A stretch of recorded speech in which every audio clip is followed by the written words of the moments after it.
नमस्कार साथियों, जय हिंद आप सबको। तो दोस्तों, यूवर एकेडमी के शानदार चैनल में आपका स्वागत है। यूवर एकेडमी के शानदार चैनल में आपका स्वागत है। तो आज हम बात करेंगे दोस्तों जिलेवार सीरीज, जो कि मध्य प्रदेश के 52 जिले अब आपकी निगाहों से कहीं ना जाएंगे दूर। तो दोस्तों, हम आज पढ़ेंगे एमपी जी के जिलेवार फैक्ट में रायसेन जिला। जी हाँ दोस्तों, रायसेन जिला। और रायसेन ज़िले का ये स्पेशल पार्ट 1 है। तो दोस्तों, रायसेन ज़िले का स्पेशल पार्ट 1 है और इसका रायसेन ज़िले का सेकेंड पार्ट भी काफ़ी धमाकेदार होने वाला है, जो कि आपने अभी तक कहीं नहीं पढ़ा होगा। तो दोस्तों, और वीडियो शुरू करने से पहले मैं कहना चाहूँगा कि अगर आपने चैनल को सब्सक्राइब नहीं किया तो कुछ नहीं किया, क्योंकि अब धमाकेदार वीडियोस आपकी आंखों के सामने प्रदर्शित और प्रस्तुत करेंगे हम। और आपने सब्सक्राइब ही नहीं किया तो आपके आंखों के सामने से ये कोई दूसरे ही चुरा ले जाएंगे। तो शुरू करते हैं बिना किसी देरी के। तो दोस्तों, हम शुरू कर रहे हैं। तो रायसेन ज़िले की ये तहसीलें हैं, आपको दिख रही होगी मैप में। तो पहली तहसील है गोहरगंज, और सेकेंड है बड़ी, और थर्ड है बरेली, और फोर्थ है उदयपुरा, और फिफ्थ है सिवानी, और सिक्स है गैरतगंज, और एट्थ है बेगमगंज। पूरा रायसेन गंज से भरा है दोस्तों, याद रखिएगा। गोहरगंज, बड़ी, बरेली, उदयपुरा, सिवानी, गैरतगंज, बेगमगंज। अब बात करते हैं हम रायसेन ज़िले से क्या क्या फैक्ट जुड़े हैं और क्या एमपी जी के निकलता है। तो हम पढ़ते हैं दोस्तों, आप बाद में स्क्रीनशॉट भी निकाल लेना इसका। अब हम पढ़ते हैं।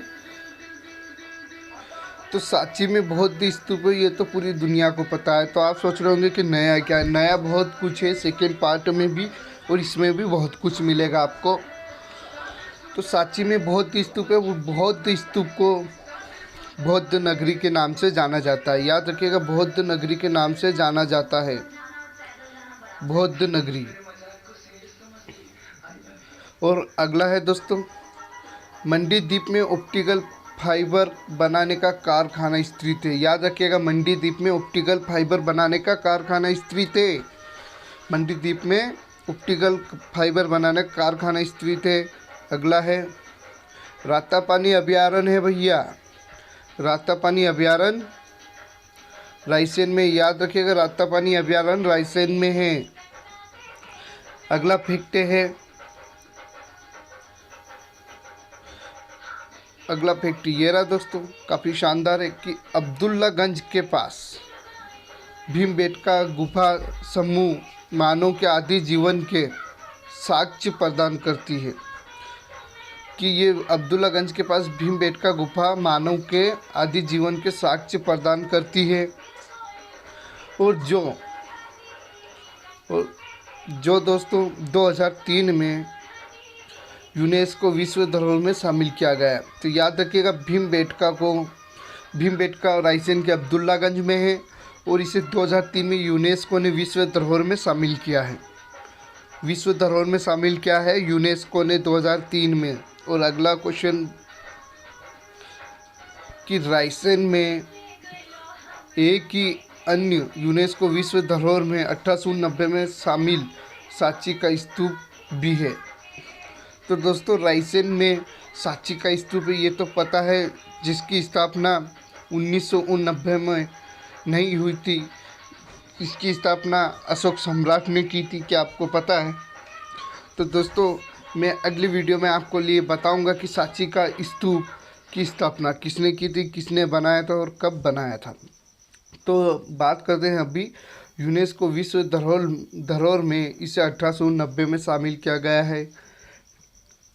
1890 में सांची स्तूप को यूनेस्को द्वारा शामिल किया गया है।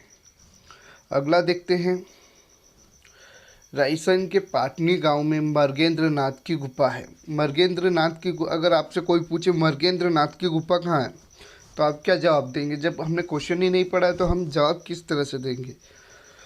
तो दोस्तों, इसका राइट आंसर है रायसेन के पाटनी गांव में मर्गेंद्रनाथ की गुफा है। अगला देखते हैं कि सांची में अंतर्राष्ट्रीय बौद्ध विश्वविद्यालय का शिलान्यास 2012 में हुआ। याद रखिएगा, सांची में अंतर्राष्ट्रीय बौद्ध विश्वविद्यालय का शिलान्यास 2012 में हुआ। और अगला क्वेश्चन है जो पीबी ने चीख चीख कर चिल्ला चिल्ला कर पूछा है, वो पढ़ते हैं हम। क्या पूछा है? तो विश्व का सबसे बड़ा शिवलिंग भोजपुर में है, जहाँ शिवरात्रि पर प्रतिवर्ष मेला लगता है। तो दोस्तों, विश्व का सबसे बड़ा शिवलिंग भोजपुर में है, जहाँ शिवरात्रि पर प्रतिवर्ष मेला लगता है। तो ये किस चीज़ में बड़ा है? भोजपुर शिवलिंग रायसेन में, तो ये किस चीज़ में बड़ा है? तो दोस्तों, ये ऊंचाई में बड़ा है। याद रखिएगा, ऊंचाई में, जिसकी ऊंचाई 18 फीट है, जिसकी ऊंचाई 18 फीट है भोजपुर शिवलिंग की। एसआई के पेपर में चिल्ला चिल्ला कर कहना चाह रहा था कि भोजपुर की ऊंचाई क्या है, भोजपुर टेम्पल रायसेन में है। तो हमने भी कह दिया भाई साहब 18 फीट है। तो अगला क्वेश्चन देखते हैं। रायसेन के कुपवाड़ा नामक स्थान पर आचार्य रजनीश ओशो का जन्म हुआ। तो रायसेन के कुपवाड़ा नामक स्थान पर आचार्य रजनीश ओशो का जन्म हुआ है। ये तो सबको पता है। आचार्य रजनीश कौन है? आचार्य ओशो रजनीश, जिन्हें ओशो रजनीश के नाम से पूरा वर्ल्ड में जाना जाता है, जिनका जन्म रायसेन के कुपवाड़ा नामक स्थान पर हुआ है। याद रखिएगा, वेरी इंपॉर्टेंट क्वेश्चन है। अगला देखते हैं। रायसेन का किला राजा बसंती द्वारा निर्मित किया गया है। याद रखिएगा, रायसेन का किला राजा बसंती द्वारा निर्मित किया गया है। और अगला फैक्ट रातापानी अभयारण्य है, जो प्रोजेक्ट टाइगर में शामिल है। भैया, रातापानी अभयारण्य रायसेन में जो प्रोजेक्ट टाइगर में शामिल है। और सिंगोरी अभयारण्य भी है, सिंगोरी अभयारण्य भी है रायसेन में। अगर आप अभयारण्य भी पढ़ना चाहते हैं तो वो मैं आपको अलग से बता दूंगा, ये 52 जिले वाली सीरीज ख़त्म होगी तब। तो दोस्तों, अगला है मंडी द्वीप, तामोट और यहाँ के प्रमुख औद्योगिक क्षेत्र हैं। मंडी द्वीप और तामोट यहाँ के प्रमुख औद्योगिक क्षेत्र हैं रायसेन के। याद रखिएगा, ये पूछा गया है कि औद्योगिक क्षेत्र कौन सा है मंडी द्वीप रायसेन का, तो मंडी द्वीप है दोस्तों। और राजगढ़ का पूछा था कि राजगढ़ का औद्योगिक क्षेत्र कौन सा है, तो हमने भी कह दिया पीलूखेड़ी है। और अगला क्वेश्चन देखते हैं। मंडी द्वीप में गैस सिलेंडर कारखाना स्थापित किया गया है। तो दोस्तों, मंडी द्वीप में गैस सिलेंडर का कारखाना स्थापित किया गया है। तो दोस्तों, आशा करता हूँ कि आपको ये वीडियो अच्छा लगा होगा, जिले वाइज सीरीज। तो इसका पार्ट 2 भी मैं ज़रूर लाऊंगा। तो दोस्तों, इसका मैं पार्ट 2 भी ज़रूर लाऊंगा आपके लिए। अगर इसमें अच्छा रिस्पॉन्स मिलेगा तो मैं पार्ट 2 भी जारी कर दूंगा, जो कि उसमें भी बहुत कुछ जानकारी है। और आपने अभी तक चैनल को सब्सक्राइब और शेयर और लाइक कमेंट ना करी हो तो दोस्तों कुछ नहीं किया, क्योंकि अब जिलेवार सीरीज अब आपकी निगाहों के सामने प्रदर्शित करने वाला हूँ मैं। तो दोस्तों, चैनल को सब्सक्राइब भी कर ले और बेल आइकन भी ज़रूर दबा लें। और मिलते हैं अगले सेकेंड पार्ट में रायसेन ज़िले के। तो दोस्तों, धन्यवाद।